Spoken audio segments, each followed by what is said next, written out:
course. Today, I'm interviewing 4 experts about the age of imperialism. Some of you might be wondering, what is imperialism? I'm here to help. Imperialism is a policy or idea to extend a country's reign for power, prestige, and resources. They invade other countries and take them over, either peacefully or forcefully.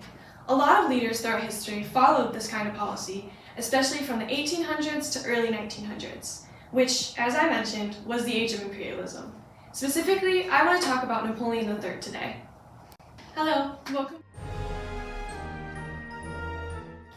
So, who was Napoleon III? Napoleon III wasn't always known as Napoleon III. He was born as Charles Louis Napoleon in 1808 to the King of Holland, Louis Bonaparte, and Hortense de Beauharnais. His uncle, Napoleon I, reigned over France, but lost the war and was exiled. In 1840, at 32 years old, Louis Napoleon tried and failed a coup d'etat on King Louis Philippe. After his failure, he was sentenced to prison for life.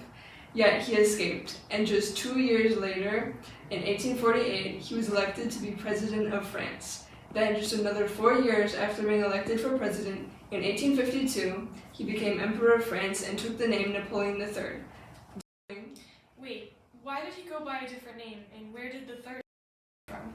So, interestingly, the previous Emperor of France from Napoleon III's family was his uncle, Louis Bonaparte, who was exiled. But technically, for just a few days, Napoleon III's cousin, Napoleon II, was handed the crown by his father.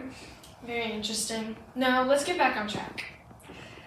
Anyways, during his reign, Napoleon III decided to modernize France by constructing new buildings, wider roads, and building parks. Out of interest for history, he had a history museum built. In 1854, the French, led by Napoleon III, and the English won a victory against the Russians in the Crimean War. Soon after, Napoleon Eugene Louis was born in 1856, after Napoleon III had married Eugene de Palafox Guzman just 3 years prior. In 1859, Napoleon III supported the unification of Italy and sent troops to war against Prussia, where the Prussians lost. Yet in 1870, after losing a war to Prussia, Napoleon III, just like his uncle, was exiled from France. And in 1873, 3 years after being exiled, Napoleon III. What was Napoleon's role during the age of imperialism? Napoleon played a huge role in the age of imperialism. The French Empire grew in several ways under Napoleon III's rule. France was granted the Savoy of the County of Nice in 1860 after aiding Italy in its conflict with Austria in 1859. France increased its territory in Asia, Africa, New Caledonia, and French Proctorate of Cambodia. France captured Kabylie, a region in Algeria, and conquered Algeria. Napoleon III did expand the French Empire, but he also failed to take control of Mexico, where he intended to impose a government that would support French enterprise in the United States. What were Napoleon III's goals during the age of imperialism? Well, at the beginning of the Age of Imperialism, France had fallen behind its European neighbors. Britain, Spain, and Portugal were all leading. They all had land and the notoriety. This upset Napoleon III, who strived to re-establish France as a global power after the Congress of Vienna limited their reach in 1815. This was not his only goal, however. He had goals to improve social living. He strived to bring financial stability and wealth. This was to be done through the new trade routes for cheaper imports and exports. His final goal was to spread Christianity and civilization across the world. He wanted to convert the lands he invaded and take away their culture, replacing it with his own. So, what are some of the positive effects? Napoleon focused on building railroads, creating national credit, investing in other aspects of agriculture, industry, and lowering costs of bread.